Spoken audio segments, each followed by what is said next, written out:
Hi guys, and welcome back to World of Tanks, and well, it's a bit of a revisit of the Gorynych KV-5, or the Gorynych as I like to call it, and basically I'm doing the revisit because the monster tanks are coming back this month, and there is an earn-op again attached to them, and from the looks of it you can earn this one this time. In the last earn-op for the monster tanks, this time last year, you couldn't actually earn the Gorynych. You had to buy it in the big bundle that they did. And that was back in the time when you got equipment and all sorts of crap thrown in for the cost of gold. But anyway, so yeah, I thought I'd do a revisit because it received some buffs a while ago actually, a few updates back. It did receive some buffs, not quite the same ones from the PC, but it did receive a few armor buffs and a few other small changes. So I thought I'd go back and have a quick look at it and basically give you my opinion on it. I still like it. I'm better in it now than I was back then. But yeah, so I'm not going to go too much into detail because of basically, already reviewing this. I'm basically going to highlight the changes. Now, I mean, in here there's not much that's changed.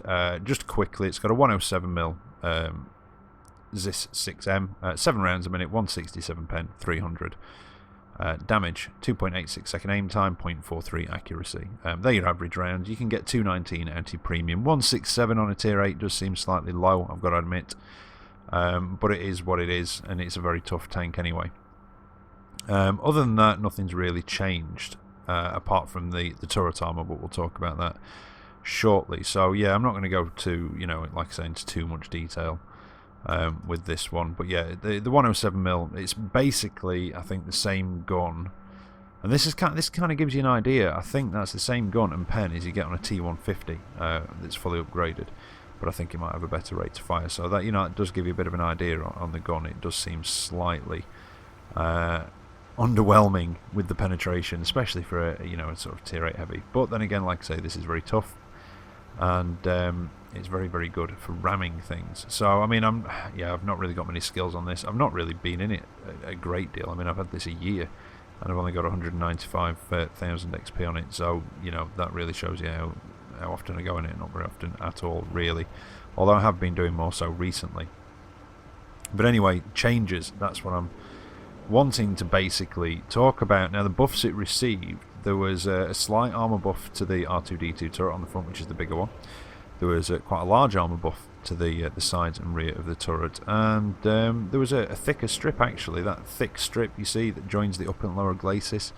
Originally that was just the same 180 as the front of the turret, but now it is actually thicker and has received a bit of a boost. So, like I say, mostly the differences I want to really look at with this, and then just get into the gameplay. I don't want to spend too much time in here.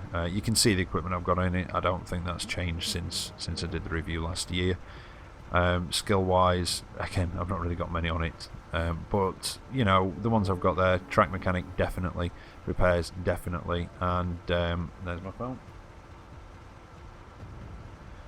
Sorry about that. And I can't think what it's called. Controlled impact. That's it. Increases the amount of ramming damage you do, decreases the amount of ramming damage you take. And these are worth it just for those rare instances where you're at the top of a hill and enemies at the bottom, and you can charge down it and smash into them, because it does a hell of a lot of damage that way.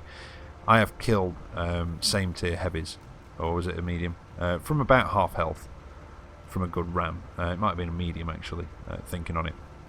In fact, I actually rammed a Ferdinand uphill earlier and still damaged him. So there you go. But yeah, main differences. Well, let's have a quick look. I have written it all down. None of this seems to have changed, although, however, last time when I did this, we didn't have the percentage chance of fire, which is 15. Huge engine in the back as well. The power to weight ratio has dropped slightly from 12.02 to 11.99 because of the extra armor. And we didn't have depression elevation, which is 22 elevation and -7 of depression, which isn't too savage. We did not have terrain resistances last time I did the review of this. They are 1.26, 1.6 and 2.86. So the last one for soft ground, try and avoid swampy ground if you can. But other than that, again, terrain resistances aren't too bad for a big heavy, and this is a bloody big heavy tank. What was I going to say then? No, mind gone blank. Anyway, I don't think there's anything else in here that we really need to look at. Shell velocity, didn't have that either. Quite slow on your standard rounds, only 830 metres, which is a little on the slow side.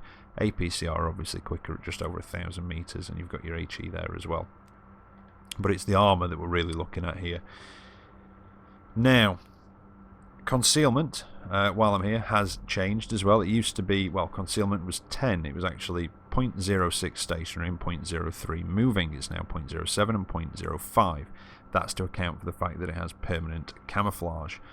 Hull armour has basically stayed the same. Like I say, power to weight ratio has gone down slightly, and there's possibly been a slight buff to the R2-D2 turret, like I said before. Now, the figures on the hull, 180 on the front, 150 on the sides, 140 on the rear. They're basically the same as they were before. The turret used to be the same, but the turret is now 180 all around. So it used to be 180, 150, 140 front, sides, rear. That got buffed to 180 all around, and you can bounce some shots off the back of that turret. In fact, I think I do so in a replay that I'm going to use for you.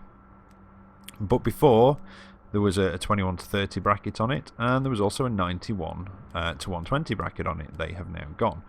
But essentially, the rest of it is still the same. That's your tracks. 31 to 50 is still the top of the turret, basically the top of everything, engine deck and the hull floor. 51 to 70, which is now the turret ring, which didn't show before. 71 to 90, now this is a good place on the rear look. That big flatter part there is actually one of the thinnest parts on the back. Now it shows as 140 for the rear. That ain't 140. So yeah, that's a good place to try and pen them from the back. And I did try to see if it was actually spaced armour, and there might be something underneath it, but there is nothing. So yeah, you know, that's your best place from the back, is that flatter part at the sort of upper rear. Now this is where it gets a bit different. The R2-D2 turret, the bigger of the front turrets, used to fall into the 91 to 120 millimeter bracket. It's now in the 121 to 160 bracket. Now on the PC it got a much bigger buff. I think it was made up to about 180 possibly, about 150, 180. I don't know what it is on here, but it has been buffed ever so slightly from when the tank first came out, because like I say, it used to be in the bracket below that. And again, most of the places to pen this is still the same. You know, commander's hatch, that big turret on the big sort of mini turret on the front. They're your best places to try and pen one of these from the front, unless you've just got enough pen to get through the flatter part under the turret. But it is a bit tricky to get it in between the mini turrets. And again, this is where your main difference comes in. The armour on the turret, like I said before, it's just now 180 all the way around, and that's it. Now you see that strip across the front there that's missing. That used to fall into this bracket as well and be 180. That is now, well, it's showing at 230 millimeters. So where the upper and lower glacis join, that is the thickest part on the front of the tank at 230 millimeters. So try and avoid hitting that if you can. And also you've got that strip across the back there that's possibly about the same. But there you go. Like I say, I wasn't going to go into it in too much detail. It is a bit of a revisit, so I just wanted to cover the actual changes that were done to this. If you wanted a bit more detail on the tank, go back and have a look at my last review that I did of this. You don't have to watch the whole thing, just watch the garage bit, about 5 or 10 minutes at the beginning of the video, and that'll give you a bit more detail on it. But you are going to probably have to fire a few. Well, actually, no, I say you're probably going to fire a few premium rounds in this. I don't tend to find that I have to. Which is why I don't really carry that many. But yeah, this is, like I say, it's all made worth it for those times that you can just charge down a hill and crush your enemies literally under your tracks. And it is so much fun doing that. But yeah, I think this is one of the monster tanks that has actually received the most changes. I'm not sure if the other ones actually have at all. But now I've, like I say, now I've highlighted those differences. We'll get into the gameplay, and I might talk about it a little bit more over the replays. Right, so here we are for the first of the replays, and well, it's a tier 8 match. This does get preferential matchmaking, as I'm sure you know a lot of you all know now. And there's also worth mentioning that there is no difference between this and a normal KV-5 when that comes back on sale as well. Or none that I know of. I think they have the same everything bonus as the lot. The only difference obviously would be concealment, because it has permanent camouflage, so that's it's slightly higher. but in theory, if you put camo on a normal KV-5, it'll have the same concealment as this. Anyway, now, yeah, tier 8 match. Matchmaking has been very favourable towards me today. In fact, both of them are tier 8s, and both are very favourable matchmaking. As you saw on the team list, there's not many tier 8s in this match. So it's, you know, it is what it is. I would have liked to have brought you maybe a tier 9 match with this, but I just didn't get into one in it. But yeah, you see, the thing is with this, going downhill, it's great fun ramming stuff. It really is. You will do a lot of damage. And it is a very, very tough tank, even though you've got some very large weak spots. You know, the larger of the two turrets on the front, the very large machine gun sort of mini turret on top as well. But they are both rounded. So, you know, at any sort of, I'd say, medium range and above, they've got to hit it dead on, you know, to, well, I say dead on, more or less dead on, more or less in the centre. To actually pen it, because it's rounded. If you get it sort of slightly to one side or the other, there's a good chance it can bounce. And there are things you can do to try and limit that. You know, one of them is side scraping while hiding both of your mini turrets. Obviously, it leaves your commander's cupola slightly, you know, vulnerable as well. But with dodging back in or just moving backwards and forwards, something as simple as that helps with this. And it can be a bit of a pain, but if you can try and wiggle the hull slightly, if anything's trying to aim at you and hit you in that mini turret on the front, well, I say mini turret, it's quite a big one, but yeah, so if anybody is trying to hit you in that, either keep moving backwards and forwards, which will hopefully throw their aim off and will hit it on one of the sort of more rounded angles, or rounded sides, should I say, instead of sort of square in the middle, or try and wiggle your hull left to right, and that can, you know, that can usually work. But the other thing with this is, a lot of the time, you can just generally bully people, because if you just get right up into their face, a lot of the time they sort of panic when they see a KV-5 bearing down on them, because they do have, and it's quite warranted, the reputation for doing a lot of ram damage. So yeah, people do tend to panic. If one is bearing down on you, just stay calm and track it, and then try and get around it, because its turret traverse isn't great.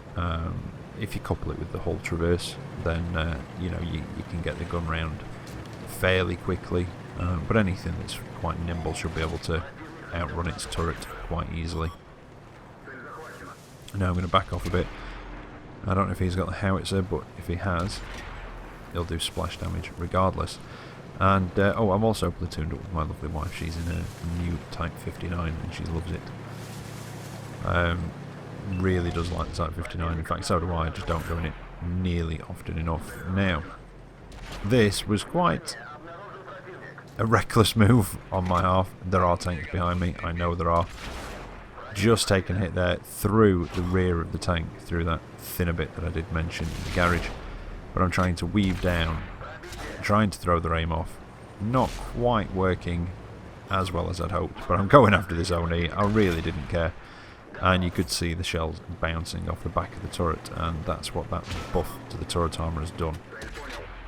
And that's kind of changed, in a way, it's changed to a degree how you can play this tank as well, because before obviously you had the weaker turret cheeks, and you could get penned through there quite easily. There now, you know, it's sort of 180 all the way around the turret, so it has made the turret very, very tough. So if you can get hull down, hide the, you know, hide the mini turrets all together on the front, you can be a very tough opponent. You will, you know, keep trying to throw the aim off the cupola on top. But again, even though it's quite large, it is rounded again. So if you can keep the turret moving, or you know, keep moving backwards and forwards, you can sort of try and limit the amount of times you're going to get penned through that. But even so, you know, it's not exactly, you know, it's not like it's 50mm. It's still fairly thick armour on there as well. So just a bit of movement, if they don't quite hit it dead on, quite often, again, people will sort of will bounce off it. But it is, you know, like I say, incredibly tough, kind of balanced out by the lower than average pen at 167. But when this thing first came out last year, I think it was for the first sort of day that it was on sale, because I got the bundle to review them. It was before I was a CC, and I sort of bought all the bundle. And yeah, for the first day, this actually had the wrong matchmaking, and saw tier 10, and yeah, I got into a few tier 10 matches in it, and it was not fun. As you can imagine, with 167 pen, I had to fire quite a bit of premium to actually be competitive at all. And yeah, everything at tier 10 could just pen me quite easily. But it's nice, like I say, that it's had that turret buff. It's nice that it's had that thicker strip across the front, and like I said, you know, these were done a few patches ago. I'm assuming the KV-5 got the same treatment as well. I don't see why not. The only difference is the paint job, like I say. So I can only assume that got the same treatment, like I say, because I've not got a normal KV-5, I've just got this one. But when it picks up steam, it can shift. And I think I said it in my original review that it's got a 40 km/h speed limit, and it can get up there, especially in towns as well. Like on the roads, on the hard going, or sort of the solid terrain, the hard terrain. It can get up to speed, and you don't really need to be travelling too quick to do ram damage in this, as you'll find out against this Ferdinand. He's coming to try and ram into me, so I decide to pick up a bit of speed and do the same. But he tracks me. Not got a great repair skill, as he saw in the garage on this yet. So I go to track him, wait for mine to come up, and then I'm going to go for the ram again. And I'm not exactly cruising along, but still did. I mean, that's just a bit of ram damage, a bit of a nudge. And it was, what was it, about 160, was it? Or did I miss-see that? But yeah, that's the kind of damage that this thing does. Especially, again, if you've got the controlled impact, that does help. And if you can get this thing going downhill, you will make a mess of whatever's in your way. It's just one of those tanks. It doesn't happen very often. I think, even though I've not had that many games in this, I did play it a lot when I first got it, and I think I only managed it 2 or 3 times out of quite a few games. So it's not something that happens very often. It's just when it does come together, you're in the right place, the right hill, so to speak, and there is an enemy at the bottom. Just go for it. Try and track them if you can. Stop them getting out of the way, or do it when they're sort of focused on something else. Now that OI seems to have an invisible shell-repelling shield, because that's 2 that have just gone straight over its back, just curving over. But I feel pretty safe from him not being able to pen me. That guy probably could if he hits my weak spot, or if he can get around my side, but again, a bit of angling, and you can just bounce and bounce. But it is that, like I say, it is just that big turret on the front, that big mini turret, that's your glaringly obvious weak spot. Now there's the OI again. My wife, she's just off to the left of me, as you can see, brawling with that T44 that I hit earlier, trying to push that OI back so I can come around and try and lend a hand. I'm not sure if I was going to quite get there in time. And now one of the TDs is capping. And there's the T44. Oh, caught the button. Just give him a bit of a slap. My wife manages to take him down. There's the OI. And I think... Yep, I do remember now, yep, it was eye for an eye. I think there was a bit of collision involved. Or they both shot at the same time. I've managed to take down the OI, but now that Challenger has come round on me. Not quite looking where he's going. And I was going to go and turn around, but this thing is very tough. Front, side, rear. Well, like I said, apart from that patch on the rear. But he managed to flip himself over, so I got a free shot. And one of the things that does catch people out with this as well is the reload of the gun. Because it's, you expect it to be quite a long reload. Most of the Russian Tier 8 heavies do have a long reload. But, with this it's a bit like the KV-4. If you use the... Well, I think there's only really one gun that you really need to use on that one. I can't think what it is. I think it's a 107mm again. But again, it's got a great rate of fire, and it catches people out because they expect it. A lot of the time, not always, but they expect it to have that slow Russian rate of fire. Now, what I'm doing here, I could have gone all the way back to try and take down that TD. But when I started turning to come towards Cap, it was looking a bit iffy. He would have capped out before us if that heavy wasn't able to interrupt. And I was just thinking, how long would it take me to get back across there? It's quite a big map, there's a few hills. Would I have got back there in time? Now luckily the heavy did reset Cap, but again I was already sort of heading in the opposite direction. And the other thing is, it's I think it's an AT7 possibly. Now I'm trying to think what the AT7 has. I can't think if it has a 20 pounder or if it's or if it has a 17 pounder. Now you know, I should have checked, but I'm pretty sure the AT7 might get the 20 pounder, or is that the AT15? That could be the AT15, but anyway, regardless of that, whatever it's got, I know it's an AT. It does have a weak spot. It's got the Commander's Cupola, but I've got some quite large weak spots on this, and it could probably sort of out DPM me. So, you know, depending on what health is on. And I did ask my wife because she was watching the other guy, and apparently the AT I think was on quite full health. So if I'd have gone back there, he could have taken me down. I might have got one shot off, and he could have DPM'd me straight into the weak spot and penned. You know, and I know an AT7 can pen the weak spots on one of these. So I just thought, you know what, screw it, go and sit in Cap. Bit lazy, but taking everything into account, like I say, I don't know if I'd have got back there in time, and if I did, you know, I could have been killed. So I thought, why not? Not that we would have lost anyway, because he'd reset Cap, so the guy that was already sat there would have managed to cap out anyway. But yeah, just a bit lazy, I think. But not a bad round. Quite a nice round, in fact. I was quite impressed with that and didn't think I'd done quite as well as I did. And my voice just went there. But yeah, still only a second class mastery, which was a bit of a surprise. But I guess people are doing very well in their KV-5s or the Gorynych. I don't know if we've got the separate requirements for that actually. But I did come out with the top gun and over 4,000 damage done, so I was quite happy with that. And you could just see 14 out of the 20 hits that I took were blocked as well, which just goes to show, even with those great big glaring weak spots, you can still block a hell of a lot of damage. Sometimes, you know, it's down to you and what you do and how you play it and how you maneuver it and keep it, you know, keep it moving, trying to keep the weak spots moving. Sometimes it's just down to people not knowing where to shoot you, and I think in that match it was possibly a little bit of both, and a bit of RNG as well. Anyway, second one for you. Again, top tier. Like I say, this does get preferential matchmaking, so you do seem to be top tier more often than not.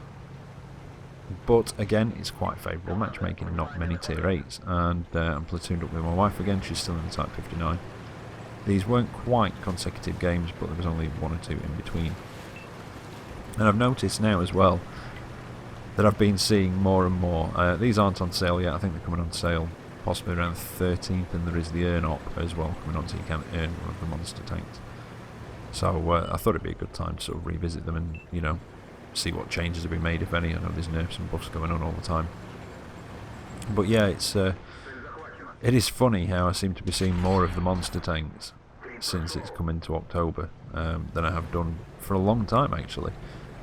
I've seen a few Gorynych, and I've not really seen any of them, or not really noticed any at all while I've been playing over the last few months. Same with the Crafts Panther, I've seen the odd one or two over the last you know, few months or the last year since it came out. Well, I'd say few months because everybody was in them when they first came out.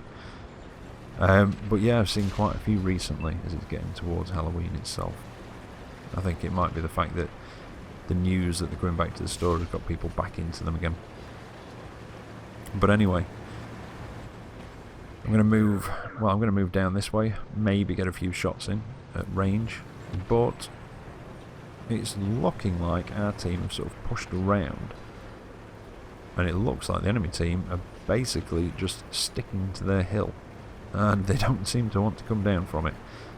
So it looks like we're going to have to go and entice them down from their hill. Now that Leopard, I appreciate his enthusiasm, and you know, a nice effort, but unfortunately there is no way that that thing's going to pen me from the front. But then again, you know, what else could he do? Now I'm going to have to keep an eye on him, but if I can get the angle right and keep those weak spots moving, although I don't like the fact he's above me because it does give them a shot at my weaker armour on top. So I think the best bet is try and move along a bit, get a bit closer. The accuracy on this, you know, although it's not too bad for some of these Russian tanks, it's still not great. That was a lucky shot, and I'm not sure what took him out, possibly that heavy over there. Oh, a bit late on the trigger there. But it is nice, definitely, having that extra turret armour. I don't think I've really been in this since it had that buff, but it is very nice. That was a bit of a nasty hit. Probably that T95E2. Yep. Now, he could possibly be firing heat.